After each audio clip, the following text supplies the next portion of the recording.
В тази част на предаването следва рубриката ни Южна Америка в развитие, в която коментираме водещите новини и събития от континента и последиците от тях на локално, регионално и глобално ниво.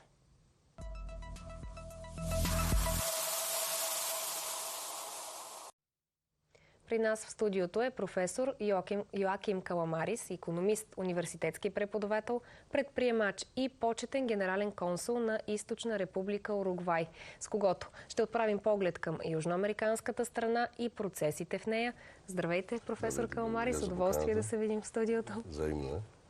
Избирането на настоящия президент Луис Лакае По в края на 2019 година сложи край на продължилото близо 15 години управление на левицата в Уругвай. Какво постигна президентът след встъпването му в длъжност в началото на 2020 година? Постигна една нова финансова ера, постигна промяна и реформи, и то се вижда. Отвори по-широко вратите на износа на уругвайски стоки в чужбина и все пак една надежда, че промяната настъпи. Тоест винаги промяната е нещо различно, но което може да е по-добро. Така че наистина един харизматичен човек с политическо потекло и бъдеще.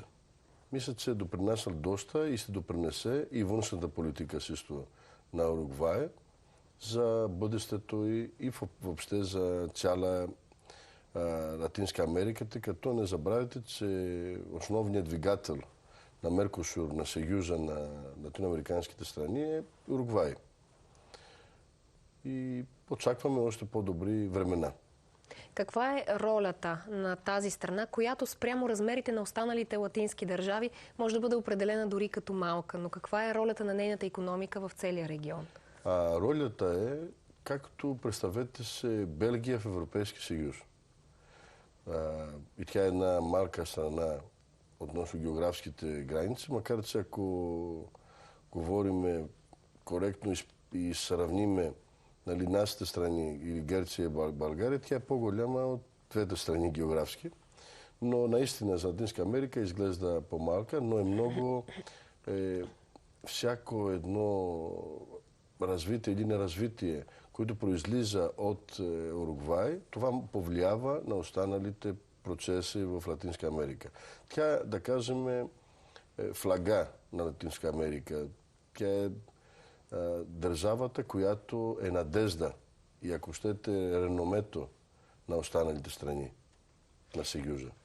Споменахте, че с новия президент е дошла и промяната. Какво беше състоянието на икономиката в 15-те години на управление на левицата? Спомняме се, че тук в България много често се публикуваха статии за бившия президент Хосе Мухика и го определяха като най-бедния президент, човека, който живее заедно с народа, който живее по простичък начин и дава пример на останалите лидери. Това е факт.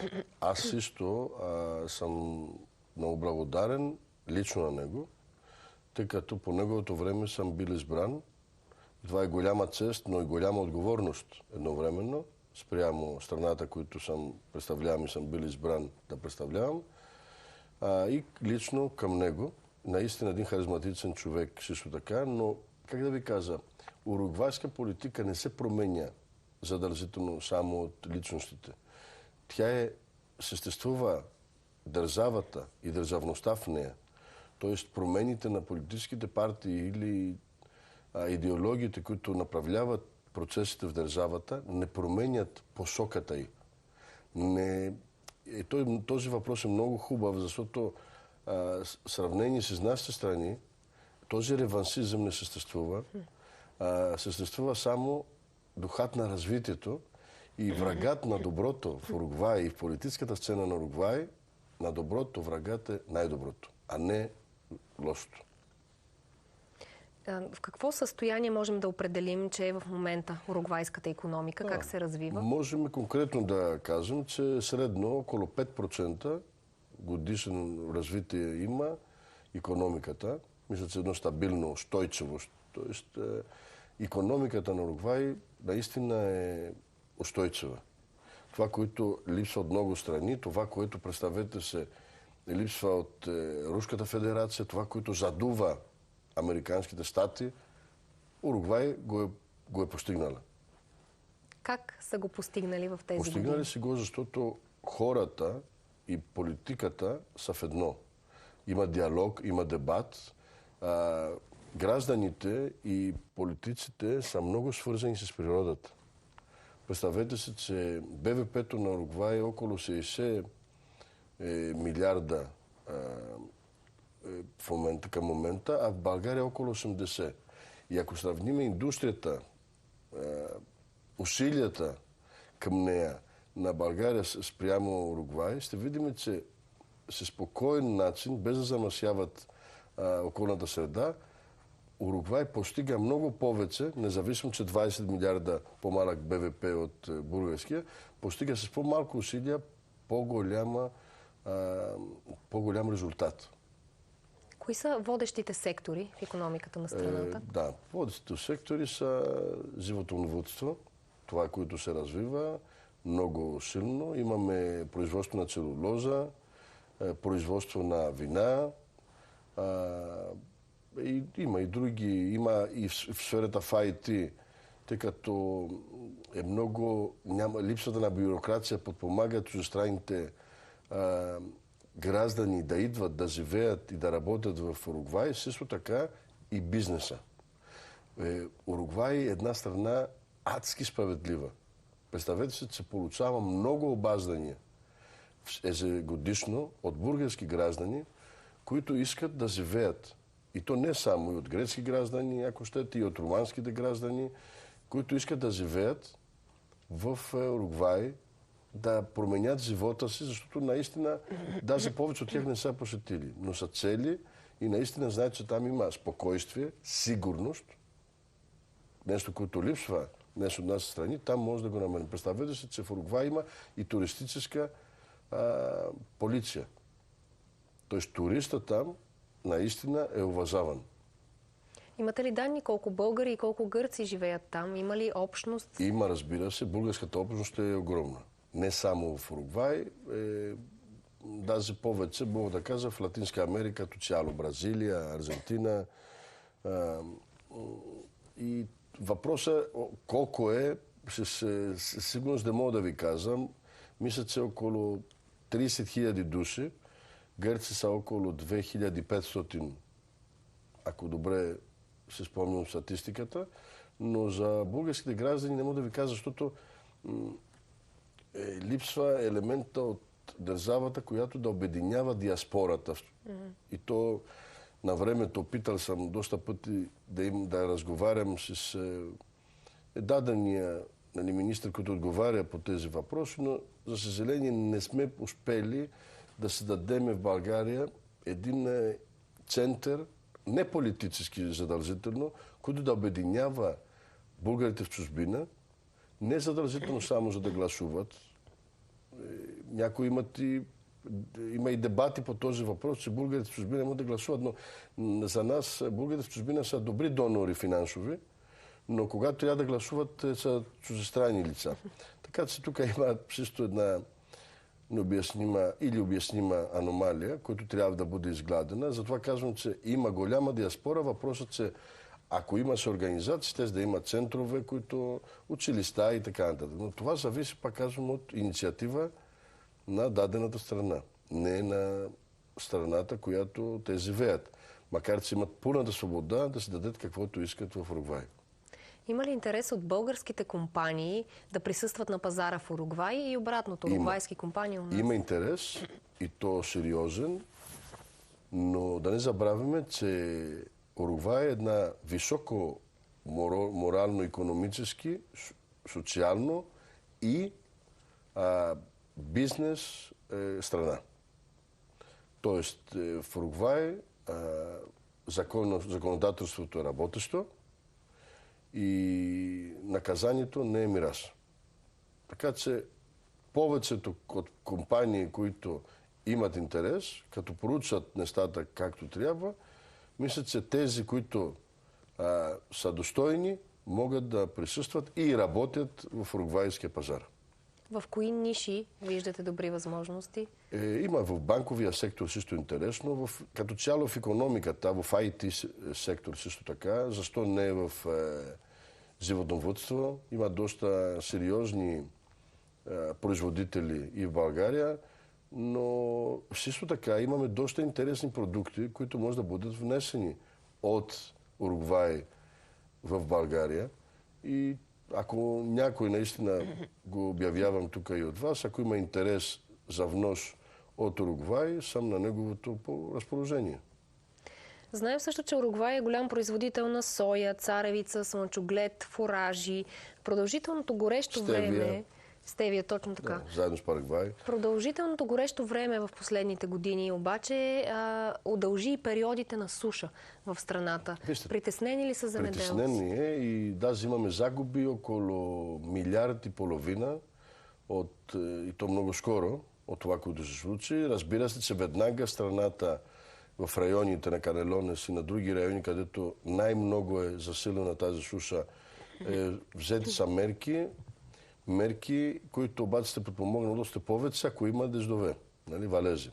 Да се надяваме. Въпреки това са изчистени всичките канали, покрай булевардите и автомагистралите се сложат запасени специални фурази и така нататък. И това ще бъде първоначалните реформи, които се взимат от правителството. Наистина, ако това продължи, ще се даде сериозен проблем, но пак казвам, страната е и подпомага с субсидии в момента всичките земеделци, които страдат, но страната е винаги до гражданина. Това е една уникална страна за живеене, но уникална страна да се чувства сигурност в ръцете на истински политици. Има ли нужда от диверсификация на уругвайската икономика, да се тръгне по нов път, да се търсят нови възможности за развитие? Не, защото от началото тази икономика е построена именно в диверсификация. Именно в нега. Имало ли е исторически в историята на Уругвай размирни периоди? И знаем, че често в Латинска Америка говорим за протести, за бунтове, за сражения, граждански войни. Специално в Уругвай не. Уругвай е много спокойна страна и много мъдра страна.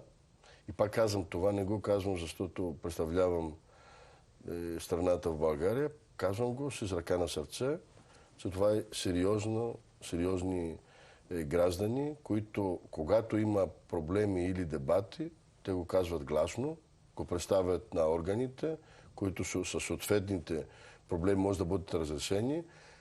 Подредена страна. Разбира се, че не претендираме да сме перфектните. Никой не може да бъде това, освен най-висия, Всевишния. Така че мисля, че една достойна страна за живеене и за инвестиции. Това, което ми разказвате за икономиката, до голяма степен отговаря и на следващия ми въпрос, тъй като ми стана интересно каква данъчна политика се води в момента в Уругвай. Президента обяви по-рано този месец, че ще поиска намаление на данъците за домакинствата и за малките бизнеси. В същото време, в което страни като Бразилия, като Чили, например, говорят за увеличение лидоври, вече увеличават данъците. Всяка една данъчна политика или икономическа политика зависи от ръководството. Наистина, ви го казах в началото, че президента с реформите, които е въвел, той успял много и продължава да успява. И вижда, че има възможността, финансовата възможност, да облегчи домакинствата, да облегчи гражданите. И това ще прави, и в това се стреми. Въпросът е, че в съседните страни те си имат своите макро- и микроекономически проблеми, въпроси, които явно или им пречат, но тук може да липсва и политическата воля, която нашия президент има, а те явно може да имат, да притежават. Това е въпрос, как да ви кажа, икономиката е термин военен. Тоест, ако трябва да има дисциплина в дадена политика, защото всичките термини, които използваме в икономика, те са военни термини. Те са стратегия, методологията, оперирам. Това, разбирате ли, всичко това е стратегия. Така че за дадена страна трябва един сериозен стратег, който може да направлява. Наистина, нашия президент е такъв. И дисциплина. Абсолютна дисциплина, да. Какви са отношенията на Уругвай с съседните страни и с големите икономически сили? Много добри отношения, развити отношения, без да има никакви, как да кажа, геополитически въпроси да стоят между тях или просто има добра комуникация, външната политика е ясна, се работи много, много усърдно там и то се вижда, че наистина има успех. Поддържа ли страната близки връзки с Русия? Защото имаше наскоро един скандал с издаване на руски паспорти и дори арестувани висши лица по този повод, свързани с корупция.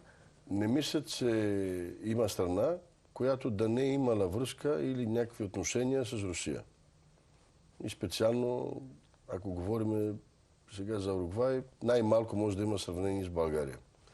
Но каквото и да има, ако това е наказуемо, доказано и наказуемо, разбира се, че страната внезапно и задължително поема отговорност и го отстранява, както примера, които сте дали.